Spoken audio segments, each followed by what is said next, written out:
Sixième et dernier module de la leçon intitulée Vers la guerre froide. Aujourd'hui, nous allons découvrir en quoi la guerre de Corée a constitué une crise majeure, et sans doute la plus meurtrière, de la guerre froide. Donc il faut bien avoir en tête ce que nous avons vu lors du module vidéo précédent, à savoir que ça y est, la guerre froide est officielle, hein, c'est la doctrine Jdanov contre la doctrine Truman, l'Europe, le monde sont bipolarisés, et il y a eu déjà une première tension grave, une première crise majeure de la guerre froide en Allemagne, et plus précisément à Berlin, le blocus de Berlin, dont je vous parlerai, si c'est promis, mais là encore, c'est pas le moment, je vous en parlerai dans un tout prochain module.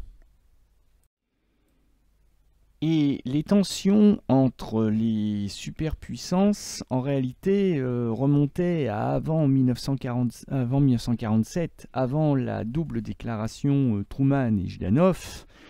Et à travers cette caricature d'un journal britannique datant de juin 1945, c'est-à-dire au moment même où naissaient les Nations Unies, c'est-à-dire l'ONU pour la France, eh bien, déjà, il était évident que chacune des grandes puissances, alors il y en a 4 de représentées ici, de gauche à droite, Joseph Staline et l'Union soviétique, Winston Churchill, Premier ministre du Royaume-Uni, le président américain Harry Truman et le dirigeant français du GPRF Charles de Gaulle, eh bien, on voit que chacune de ces puissances, au lieu de rechercher l'intérêt général, l'intérêt planétaire, était en réalité préoccupée de chercher à jouer sa propre partition, comme on dirait en musique, à ne protéger que son intérêt national particulier.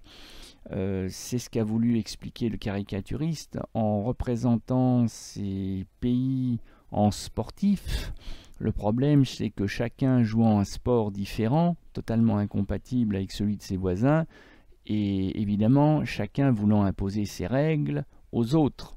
Le président Truman, il a en main une batte de baseball, et il veut absolument imposer les règles américaines aux Nations Unies.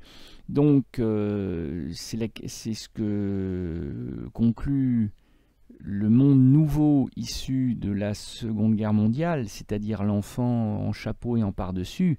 Eh ouais, ça pourrait être une bonne équipe, mais à condition de jouer ensemble, et ça ne sera malheureusement pas le cas. Et avec la guerre froide, ça ne va justement pas être le cas.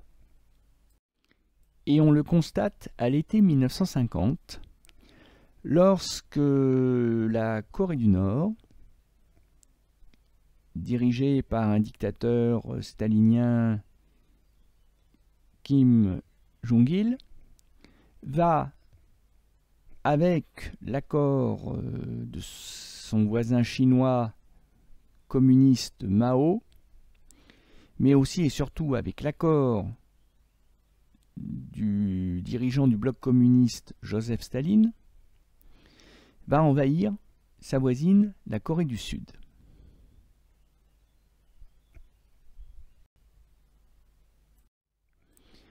Le Conseil de sécurité de l'ONU se réunit en urgence à la demande du gouvernement de la Corée du Sud pour régler cette guerre de Corée qui vient d'éclater à l'été 1950. Et là, les divisions entre superpuissances américaines et soviétiques éclatent au grand jour. Ou plutôt auraient dû éclater au grand jour. Parce que États-Unis et Union soviétique possédant un droit de blocage, un droit de veto sur les décisions du Conseil de sécurité de l'ONU, eh bien, l'ONU aurait dû rester impuissante. Mais l'Union soviétique pratique la politique de la chaise vide depuis déjà plusieurs mois, parce que les Américains refusent d'accorder le siège de membre permanent du Conseil de sécurité avec droit de veto à la Chine communiste de Mao. Et pour protester contre la mauvaise volonté américaine d'accorder ce siège de membre permanent du Conseil de sécurité à la Chine communiste, les soviétiques, l'URSS, ont décidé de boycotter les décisions, les sessions du Conseil de sécurité de l'ONU. Les États-Unis en profitent pour faire voter le principe d'une intervention militaire de l'ONU en Corée pour repousser l'envahisseur communiste. Et l'armée américaine se chargera, au nom du Conseil de sécurité, de repousser l'agresseur nord-communiste. Et comme les soviétiques ne sont pas présents à cette session, eh bien, ils ne peuvent pas opposer leur veto à cette résolution du 25 mai 1950. Et là, la guerre froide éclate véritablement au grand jour, puisque des troupes américaines débarquent, libèrent le territoire sud-coréen qui avait été quasi totalement envahi, repoussent les Nord-Coréens au-delà de la frontière et envahissent la Corée du Nord. Et ils l'envahissent en quasi-totalité, provoquant l'intervention militaire chinoise.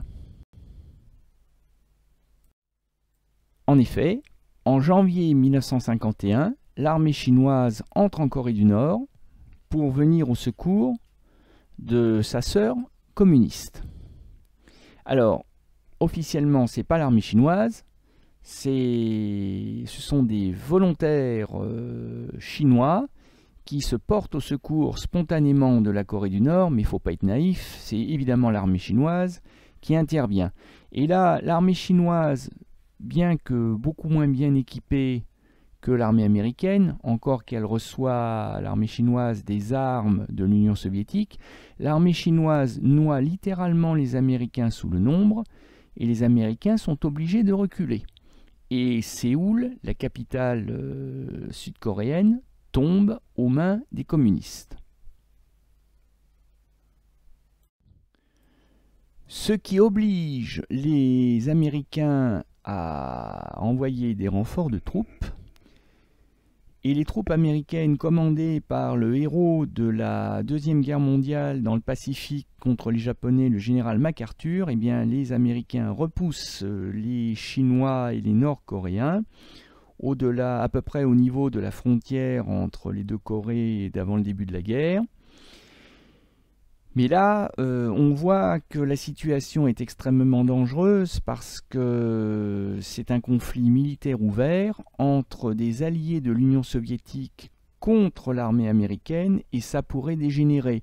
Et ça pourrait d'autant plus dégénérer que le général américain MacArthur va proposer au président Truman, à droite sur la photo avec un chapeau sur la tête, il va lui proposer de lancer des bombes atomiques sur Pékin, histoire de faire comprendre à la Chine qu'il faut qu'elle arrête d'intervenir en Corée.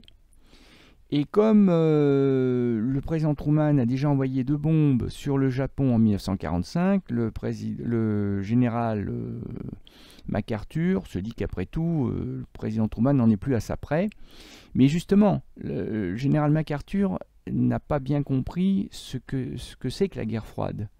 Il faut éviter à tout prix un affrontement direct entre les deux superpuissances, parce que jamais Staline n'aurait accepté, n'aurait laissé bombarder atomiquement la Chine sans réagir. Or, en 1953, au moment où va s'arrêter la guerre de Corée, l'Union soviétique possède la bombe atomique. Et donc, bombarder Pékin avec des bombes atomiques, c'est l'équivalent d'une déclaration de guerre en bonne et due forme à l'Union soviétique. Et ça, il n'en est question à aucun prix. C'est pour ça que le général MacArthur sera relevé de ses fonctions et appelé à faire valoir ses droits à la retraite, Un conflit périphérique indirect entre alliés des deux blocs, pourquoi pas, mais surtout pas d'affrontement direct entre les deux superpuissances. Voilà à quoi va ressembler la guerre froide pendant 50 ans. C'est tout pour aujourd'hui. Ces 3 années et quelques de guerre entre les deux Corées ont provoqué la mort d'au moins 2 millions de personnes, des militaires, notamment des militaires français, à peu près 300, des militaires des États-Unis, un peu plus de 35 000, beaucoup de militaires sud-coréens, nord-coréens et chinois, peut-être pas loin d'1 million de morts chez les Chinois, c'est difficile à estimer. Mais il y a eu aussi énormément de civils qui ont payé un très lourd tribut à cette guerre qui finalement n'a pas conduit à un grand résultat, puisque la frontière de juillet 1953, à peu de choses près, est identique à celle d'avant le début de la guerre. Mais ça donne un avant-goût de ce que pourrait être un conflit direct entre soviétiques et américains dans le cadre d'une troisième guerre mondiale, l'emploi de la bombe atomique en plus, et c'est en cela que ça a été la crise la plus meurtrière de la guerre froide, sachant qu'on a évité de très peu un affrontement direct entre les deux armées des deux superpuissances. Au moment de conclure ce module, mais aussi la première leçon consacrée à la guerre froide, eh bien on se rend compte que le monde est devenu particulièrement dangereux, puisque les deux camps, les deux blocs de la guerre froide se font face de par le monde. Chacun possède l'arme atomique, mettant en place un équilibre de la terreur particulièrement fragile. Et l'Europe, comme le montre cette affiche du mouvement anticommuniste Paix et Liberté, eh bien l'Europe, elle retient son souffle parce que l'Europe bipolarisée eh ben, est en première ligne de la guerre froide, et tout particulièrement l'Allemagne. C'est ce que nous allons voir au cours des prochains modules consacrés à la nouvelle leçon sur la guerre froide. C'est tout pour aujourd'hui. À bientôt.